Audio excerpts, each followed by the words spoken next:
դեպքում է ցուցված վահանաձև գեղձի վիրահատությունը, ինչպես են փոխվել ժամանակակից մոտեցումները եւ ինչպես է փոխվում հիվանդի կյանքի որակը վիրահատությունից հետո։ Երբ որ հիվանդը ունի անկառավարելի, չկառավարվող ծիրիոտոքսիկոզ, այսինքն թունավոր խփիպ, որը շատ դժվար է ենթարկվում դեղորայքային կոռեկցիայի։ Անդրադառնանք վիրահատական միջամտություններին, ինչ տեսակի միջամտություններ են լինում։ Հիմա բավականին ձյուրին եւ շատ հեշտ է դարձել ի շնորհիվ ժամանակակից տեխնոլոգիաների։ Ինչպես է վիրահատությունը անդրադառնում ձայնի վրա, գիտենք, որ շատերը վախենում են ձայնալարերի վնասումից, ձայնի խռպոտությունից։ Տասնյակ անգամներ պակասել է այսօր ամբողջ աշխարհում, ինչպես նաև Հայաստանում, ձայնալարերի, ինչպես իրենք են ասում, դա ձայնալար չի, դա նյարդն է, ձայնալարի, այսպես ասած, այդ նյարդի վնասում։ Դուք դիտում եք Միֆեր առողջության մասին հաղորդումը, բարև ձեզ։ Շատ մարդիկ ունեն վահանաձև գեղձի հանգույցներ կամ զոբ եւ չգիտեն ինչ անել։ Այսօր կխոսենք, որ դեպքում է ցուցված վահանաձև գեղձի վիրահատությունը, ինչպես են փոխվել ժամանակակից մոտեցումները եւ ինչպես է փոխվում հիվանդի կյանքի որակը վիրահատությունից հետո։ Մեր հյուրն է Երևան բժշկական կենտրոնի ընդհանուր եւ լապարասկոպիկ վիրաբույժ, էնդոկրին վիրաբույժ Հայկ Բալայանը, բարև ձեզ, Հայկ Զորիչ։ Բարև ձեզ, կրկին տեսնել։ Մենք շատ հարցեր ենք ստացել մեր նախորդ հաղորդումներից, փորձենք պատասխանել մեր հետևորդների հարցերին, բայց նախ անդրադառնանք հարցին, ինչ է զոբը, երբ պետք է անհանգստանալ եւ քայլեր ձեռնարկել։ Ասեմ հետեւյալը, զոբը դա վահանաձև գեղձի ախտահարումներն են, տարբեր պրոցեսներով, կլինի հանգույցների ձևով, կլինի դիֆուզ փոփոխված մեծացած խնդիրների ձևով, կլինի թունավոր արդեն ախտահարման ձևով։ Երբ է վիրահատությունը ցուցված։ Ցուցված է վահանաձև գեղձի վիրահատությունները հետևյալ դեպքերում, երբ ունենք հանգույցներ կամ հանգույց, որը սոնոգրաֆիկ գնահատվել է վտանգավոր, եթե բիոպսիայով մենք ունենք արդեն քաղցկեղի պատասխան, դա մեկ ցուցում։ Երկրորդ ցուցումը կարող է ամենևին չլինել ուռուց կամ քաղցկեղ, բայց մենք ունենանք ցուցում։ Որն է այդ ցուցումը։ Հիմնական կարևոր ցուցումներից մեկը դա հիվանդի ցանկությունը, երբ նա գիտի տարիներ շարունակ հսկվել է եւ ունի վահանաձև գեղձի խնդիր, օրինակ էսթետիկ առումով այնքան մեծացած հանգույցը, որ ինքը նույնիսկ պարանոցի արտաքին մակերեսի վրա տեսնում է այդ ուռածությունը։ Երբ որ հիվանդը ունի անկառավարելի, չկառավարվող ծիրիոտոքսիկոզ, այսինքն թունավոր խփիպ, որը շատ դժվար է ենթարկվում դեղորայքային կոռեկցիայի, այդ ժամանակ նույնպես ցուցված է վահանաձև գեղձի վիրահատությունը։ Ցուցված է մեծ չափերի դիֆուզ հանգուցավոր կամ թեկուզ ոչ հանգուցավոր խփիպների, որոնց դասավորությունը հետ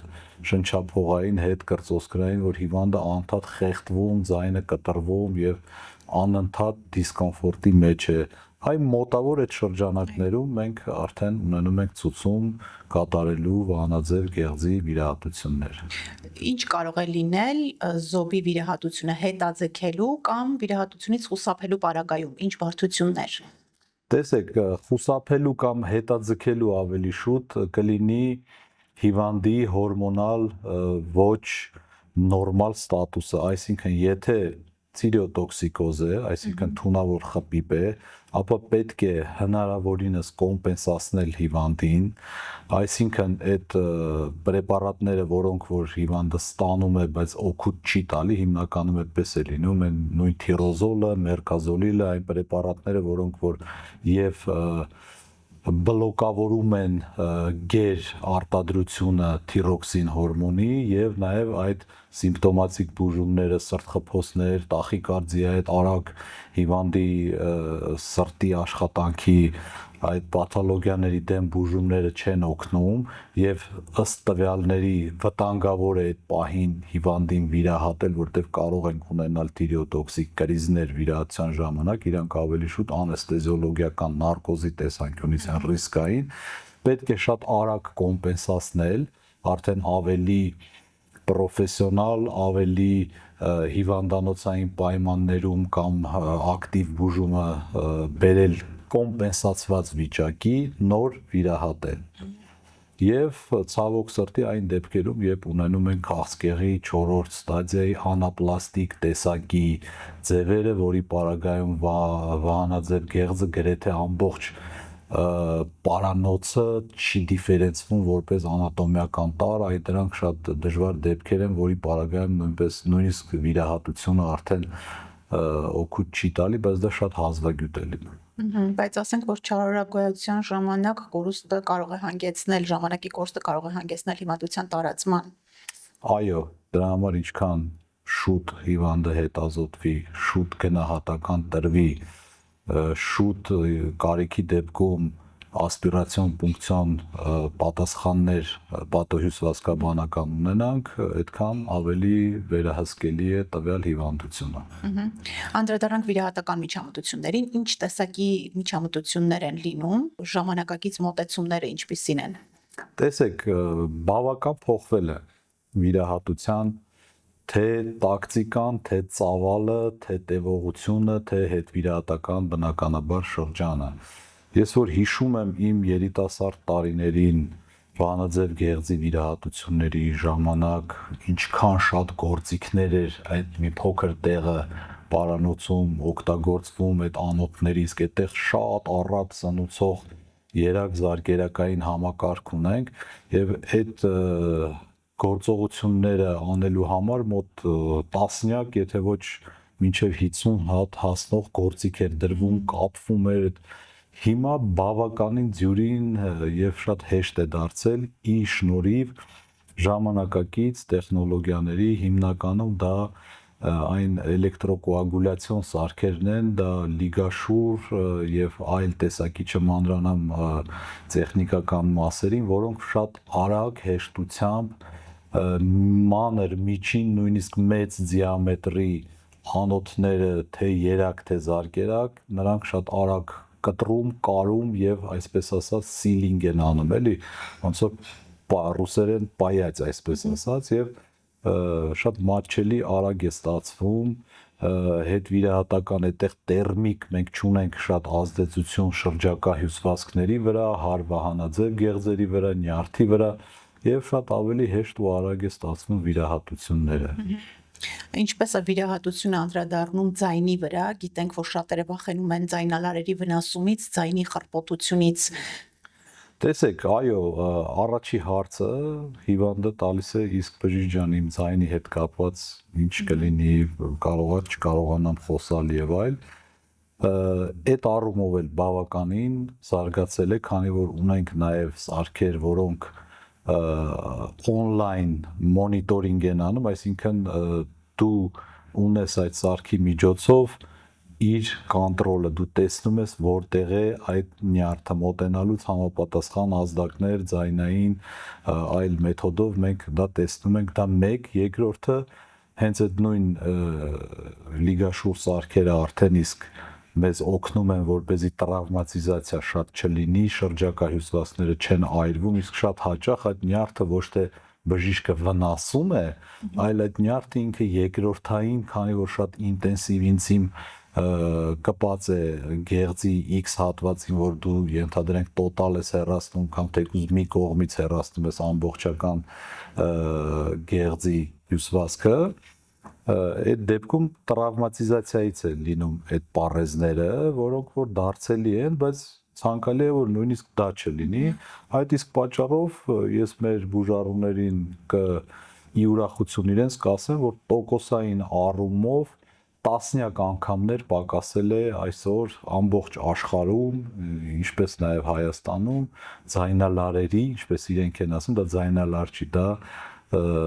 նյարդն է, ձայնալարի այսպես ասած, այդ նյարդի վնասում։ Ռիսկը նվազել է։ Այո, շատ պակասել է։ Շատ լավ։ Եթե վահանաձև գեղձի միայն մի մասն է հեռացվում, հնարավոր է հորմոններ չընդունել, հրաժարվել տեղորայքից։ Շատ ճիշտ հարց եք տալի, նախ որպեսզի մեր բուժառուները պատկերացնեն վահանաձև գեղձի ինչ տեսակներ ունենք վիրահատության, պետք է պատկերացնեն, որ հետևյալն են։ Կամ գեմիստրումեկտոմիա, այսինքն կեսն է հեռացվում, ենթադրենք ունենք մեծ հանգույց, փոքր հանգույց, բազմաթիվ հանգույցներ միայն մի կողմից, օրինակ ձախ կողմից, աչը ինտակտ է, հանգիստ է, փոփոխություն չկա, ապա մենք կեսն ենք հեռացնում։ Լինում է դեպքեր, երբ որ տոտալ հեռացնում ենք գեղձը ամբողջական, լինում է դեպքեր, երբ սուբտոտալ երկու կողմից, այսինքն երկու կողմից որոշակի տոկոս գեղձից առողջ մնում է, եւ այդ մի քանի տեսակ դեպքերում, օրինակ կեսը հեռացնելու, այսինքն մի բիլթը հեռացնելու ժամանակ վահանաձև գեղձի շատ անգամներ հիվանդներին մյուս բիլթը բավարարում է թիրոքսին հորմոն այնքան է արտադրում, որ ինքը ամբողջ կյանք դատապարտված չէ խմելու, բայց դա պետք է կոռեկցիա արվի մոտակա ամիսներին անպայման պետք է ինքը այդ քննությունները արյան միջոցով տա, որպեսզի ՏՏԳ F4 մենք տեսնենք ինչ թվեր է, որ հասկանանք իր քաշով այդ գեղձը հերիքում է թե չէ մնացած է, էլի։ Բայց մեծամասամբ դեպքերում L-թիրոքսին ընդունելու անհրաժեշտություն Տեսեք, տոտալի դեպքում պարտադիր է, կես դեպքերում 50% է ըստ ստատիստիկ տվյալների, որ խմում են 50% դեպքերում ընդհանրապես չեն խմում, բավարարում է այդ 50%-ն էլ ովքեր որ խմում են, բավական ցածր դոզայով են խմում, իսկ դա էլ է շատ կարևոր բուժառուների համար, քանի որ ինչքան դոզան բարձր է հորմոնի, այդքան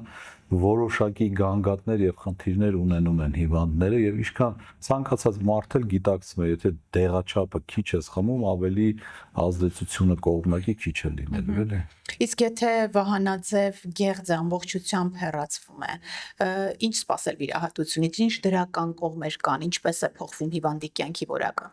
Տեսեք, դրական կողմը հետեւյալն է, եթե հիվանդը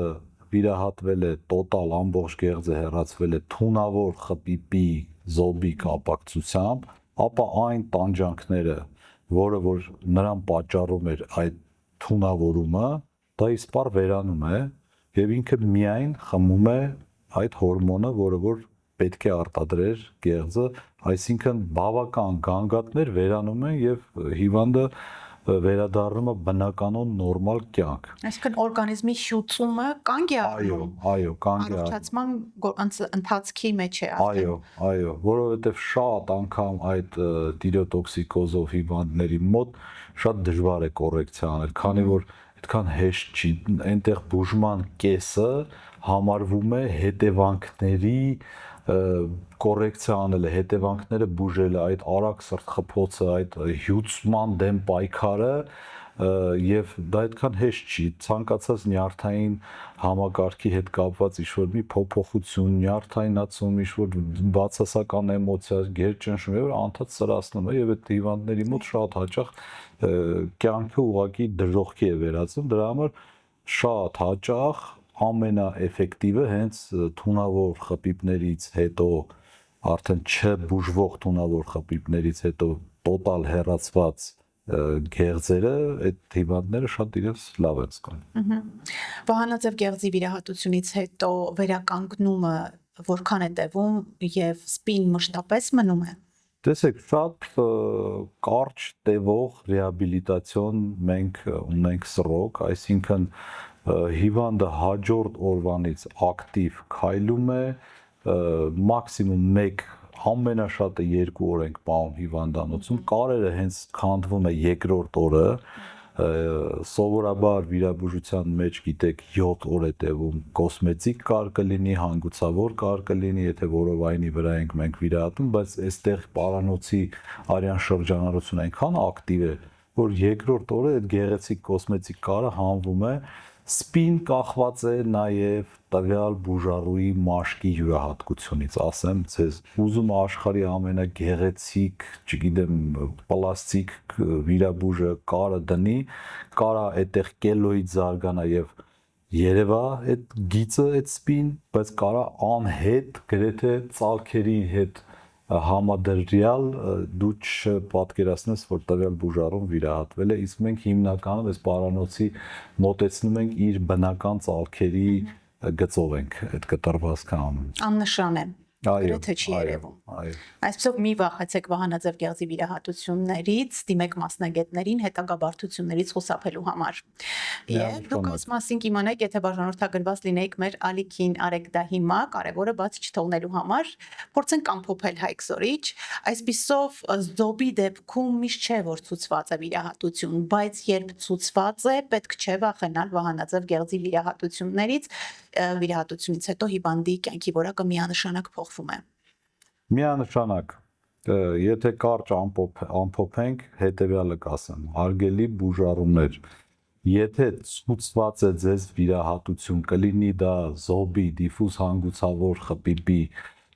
կլինի դա քաղցկեղի արդեն ախտորոշված հանգույցի հետ կապված, եթե ցուցված է, մի վախեցեք, մի հապաղեք, վիրահատությունը շատ ձյուրին եւ